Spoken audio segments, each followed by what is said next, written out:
Hello बच्चों, चलिए प्रश्न को पढ़ते हैं। क्षारीय धातुओं की प्रथम आयनन ऊर्जा बहुत कम होती है, किंतु द्वितीय आयनन ऊर्जा बहुत अधिक होती है, क्योंकि आपको विकल्प दिए हुए हैं। विकल्प ए है, एक इलेक्ट्रॉन खोने के बाद क्षार धातुएं आदर्श गैस विन्यास हासिल करती हैं। विकल्प बी है, ऊर्जा की बड़ी मात्रा धनायन से इलेक्ट्रॉन हटाने के लिए आवश्यक होती है। विकल्प सी है, क्षार समूह केवल एक संयोजी आयनों को बना सकती हैं। और विकल्प डी है, प्रथम धातुओं के तत्व केवल एक इलेक्ट्रॉन खो सकते हैं। तो आइए बच्चों, सर्वप्रथम हम मुख्य अवधारणा की चर्चा करते हुए इस प्रश्न को हल करते हैं तथा विस्तार पूर्वक इस प्रश्न के संदर्भ में चर्चा करते हुए सही विकल्प का चुनाव करते हैं। तो यहाँ मुख्य अवधारणा में सबसे पहले हम बात करते हैं क्षारीय धातुओं के बारे में।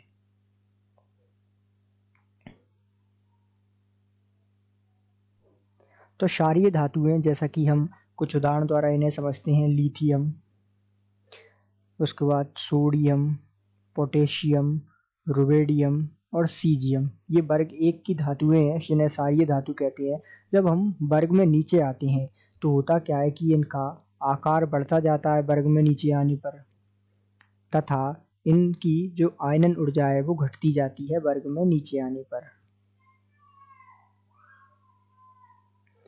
यदि हम कुछ उदाहरण द्वारा यहाँ समझे कि विशेष रूप से इस प्रश्न के हल को हमें किस प्रकार समझना है, तो ध्यान दीजिएगा। जो सोडियम होता है, इसके पास कितने इलेक्ट्रॉन होते हैं? इसके पास जो है 2, 8, 1, अर्थात ये जो है 11वें नंबर का परमाणु क्रमांक पर आता है। तो इसके पास जो है 11 इलेक्ट्रॉन होते हैं। जब ये एक इलेक्ट्रॉन त्याग देता है, तो एक इलेक्ट्रॉन तो आसानी से इसने त्याग दिया, ठीक है।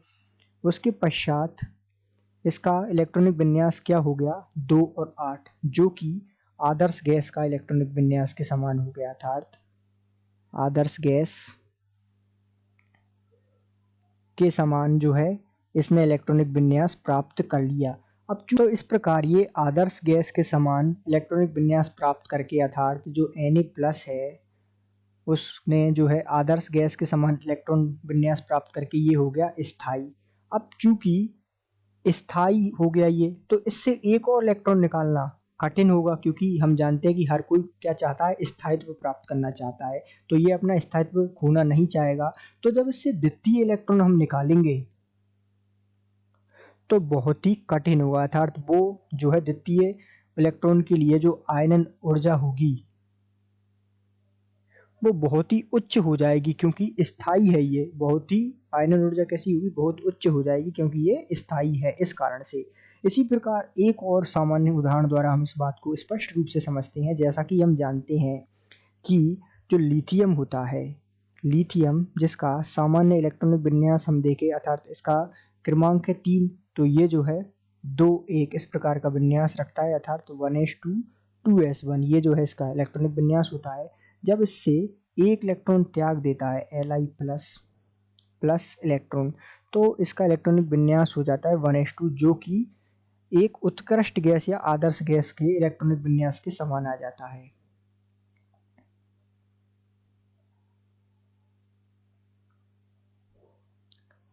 तो इस प्रकार ये स्थायी हो जाता है और इससे इलेक्ट्रॉन निकालना, अर्थात पहला इलेक्ट्रॉन तो आसानी से निकल गया, अर्थात प्रथम आयनन ऊर्जा तो बहुत आसानी से इसकी कम होगी, लेकिन द्वितीय इलेक्ट्रॉन निकालने के लिए जो द्वितीय आयनन ऊर्जा है वो बहुत ही उच्च होती है। तो लिथियम की प्रथम आयनन ऊर्जा का मान यदि हम बात करें तो वो होता है 5.36 इलेक्ट्रॉन वोल्ट।